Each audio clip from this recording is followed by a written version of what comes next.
Greetings, Japan fans. Today's show, we're going to talk about home invasions in Japan.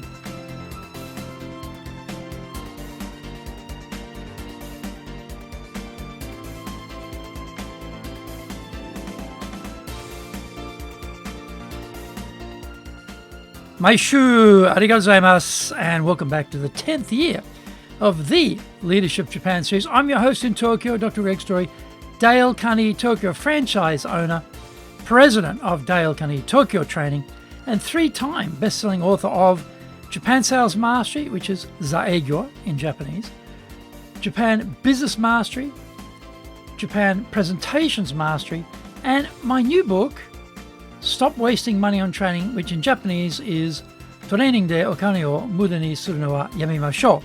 And all of my books are available on Amazon. This podcast brings insights, examples, and experience about leading in Japan. Trust me, it is different here. Don't forget to subscribe and share this podcast with your family, friends, and colleagues. We are not being sponsored by Libsyn, but we value your privacy, which is why we have our podcast hosted by Libsyn. Unlike many other hosting organizations, Libsyn have a strict policy that does not allow access to your private information by anyone. Mondays, the Cutting Edge Japan Business Show podcast. Tuesday, the Presentations Japan series. And every second Tuesday, the Business Touches in no Oshio show. Wednesdays, the Sales Japan series. Thursdays, the Leadership Japan series. And every second Thursday, the Business Pro Podcasto show.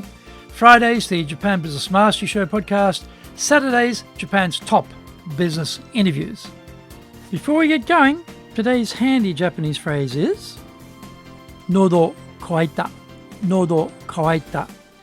This means I'm really thirsty. We actually did one previously, a couple of weeks ago, which was Nodo karakara, which means the same thing. It's a bit more informal. Nodo karakara, a bit more like not slang, but a bit more colloquial. Nodo karakara, and similar, but today we're saying Nodo kawaita, a bit more formal. Nodo kawaita, Nodo kawaita. Remember, this is all totally informal Japanese, not used as clients, but amongst colleagues or friends. Nodo kawaita, Nodo kawaita, Nodo kawaita. Now, this is episode number 503, and today we're talking about how to protect yourself against home invasions in Japan. What would you do if a parcel delivery staff and three confederates suddenly pushed past you and overpowered you when you opened the door? What would you do if a lunatic neighbour broke into your house, armed with a hammer, and started attacking your whole family?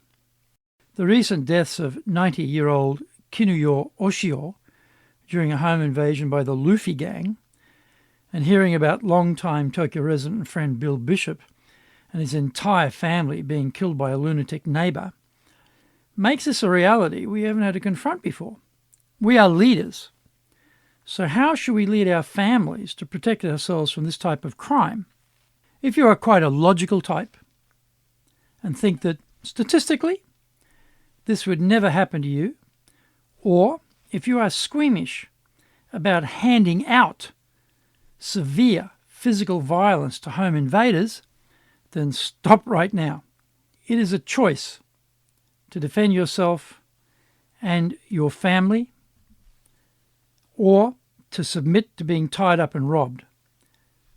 For those who are wondering about options, based on my 52 years of karate training, here are my ideas on what we can do to protect our families. The Luffy Gang weapon of choice is that razor-sharp box cutter. They look for older, weaker people living in mansion buildings and individual homes with no parcel locker system. If you cannot install such a system, here are some alternatives. Install camera systems at the entrance to your house so that the gang know they are being recorded to dissuade them from choosing you as their next victim. If that can't be done, and is just the door protecting you from the criminals, don't open the door. Tell them to leave the parcel in front of the door and you will retrieve it later. If they say you have to sign for it, tell them to leave a slip with the delivery company name and phone number on it, and you will arrange for the parcel to be received later. If they are legitimate delivery staff, this will be simple for them to do, and if they are criminals, they will give up and go find someone else to rob. The Luffy Gang technique is to recruit amateurs unknown to each other, have them burst through the doorway en masse, and overpower you. They tie you up, threaten you, or actually cut you up with the box cutter to find out where the valuable is located, and then ransack your house.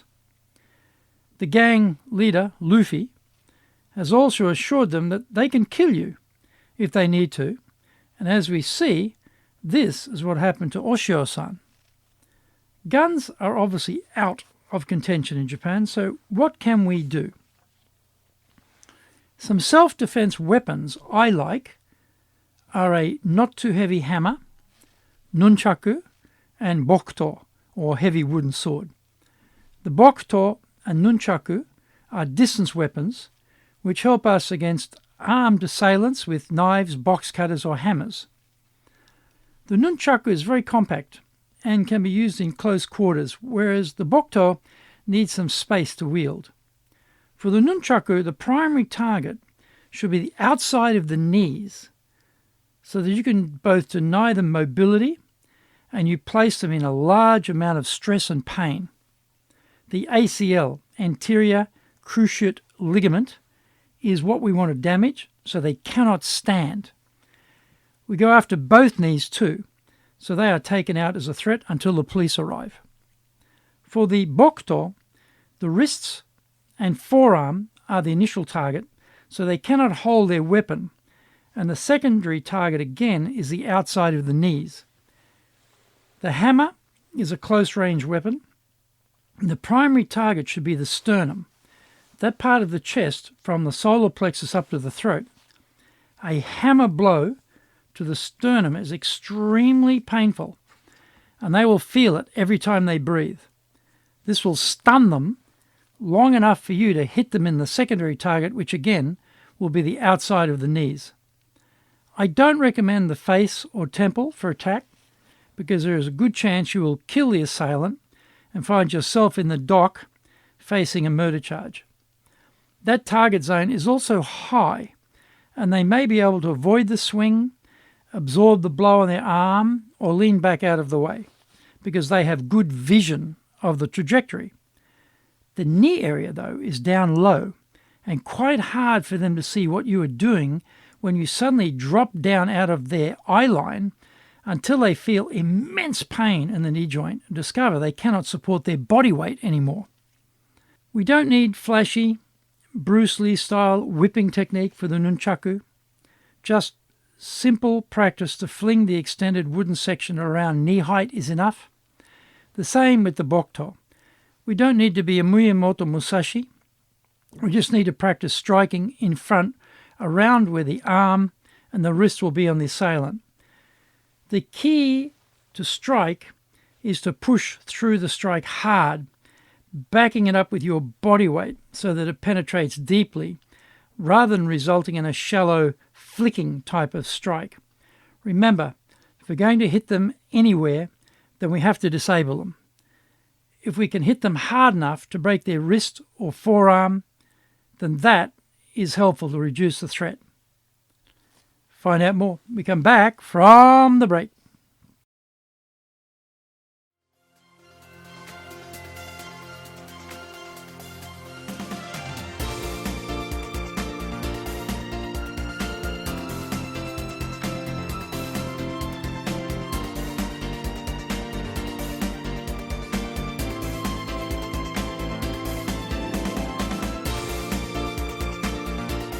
Today's show is brought to you by our public courses, but we also are doing custom in-house programs.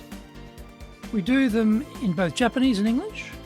We do them in our super safe classroom and live online. On the 4th of March and later on the 18th of March, we'll be running our Dale Carnegie course. This is a brilliant program. Leadership, communication, people skills, stress management, and how to expand your entire world through stepping out of your comfort zone. Brilliant program. On the 6th of March, we'll be doing our high impact presentations course, 2 instructors, everything videoed, massive one-on-one coaching, an exceptional program. People start on day 1 in the morning, they finish on day 2 in the evening, totally transformed. It's incredible. Go to our website at www.dale-carnegie.co.jp. That's www.dale-carnegie.co.jp. Lots and lots of value there for you. To do better in Japan, email me at greg.story@dalecarnegie.com. If you like learning by watching video, then we have nearly 2,000 there for you at Tokyo, Japan, Dale Carnegie TV on YouTube.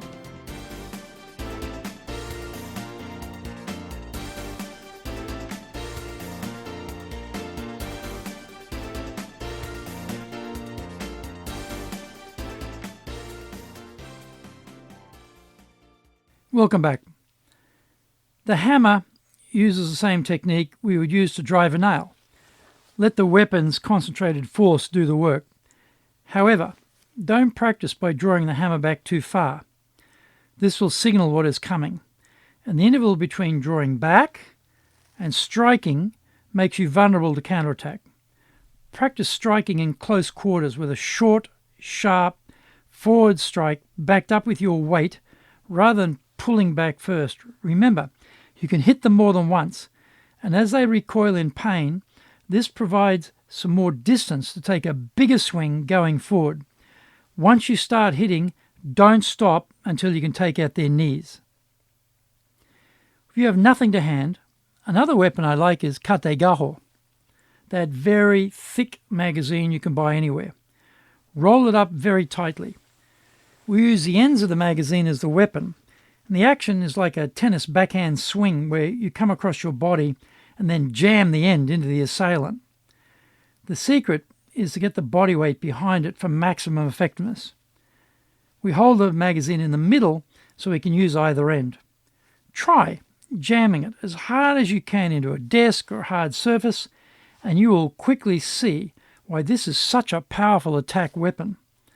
The target in this case is the temple, face area, solar plexus, throat, and groin. You have to hit hard when you use it, and don't stop with one blow. Our objective is to escape from them and call the police. If there's no alternative, we use our hands as weapons if we know what we are doing. If you don't know what you're doing, then don't bother, as you will only get yourself into trouble. Apart from aiming at the throat, I don't recommend striking with the fist itself, trying to punch them in the face. Invariably, we'll break one of the bones in our hand on their hard head or elbow, and then we lose access to one of our weapons. We can use our fingers into their eyes as a way to distract them before we deliver the main blow. I don't mean to try and poke them in the eye with the one finger, but to hit the eye area with all fingers of one hand in a top-down flailing motion. Try it against a wall and you'll be surprised at how much hitting power this technique has. The eye area is very sensitive, so there is more than enough power in this technique to force them back and off balance. Also, there is a better chance of making contact with the eyes this way, whereas a single eye poke attempt may miss. This eye attack opens up a chance to punch them in the throat or kick them in the groin. The kick we use is like the kick we see football players doing, called a punt kick, and has the same strong follow-through rising action. Again, our objective is to escape from them and call the police. When striking the face, I like to use the heel of the palm, that thick fleshy bit where the hand connects to the wrist. The target is the base of the nose just above the teeth. This is a very sensitive area.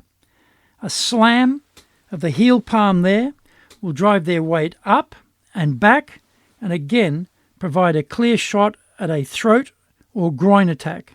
Finally, let's look at the Armageddon scenario.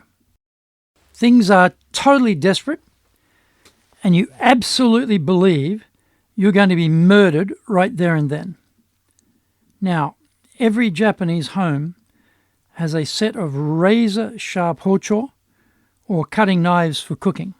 If you get to this point of having to use a hocho, then don't use the knives for wildly slashing about. They are better for thrusting. Pick a large, thick knife, get both hands on the knife handle, and your full body weight behind it when you thrust. Don't try anything fancy like you see so-called knife fighters doing in the movies. Keep it simple. Don't run at them. Don't overreach, but move in quickly and aim below the belt area, where it is very hard to defend against.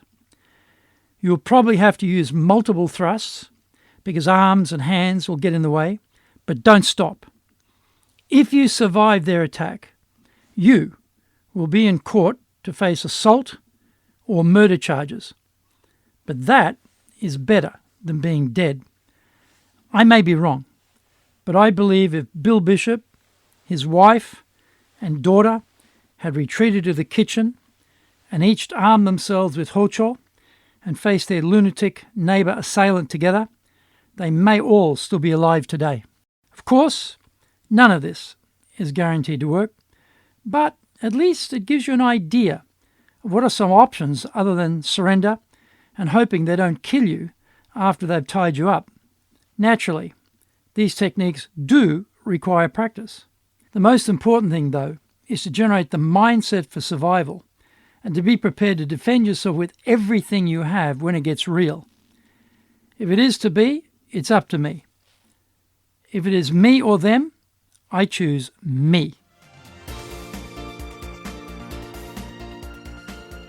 Thank you for joining the Leadership Found series. If you found the program useful, then tell your family, friends, and colleagues.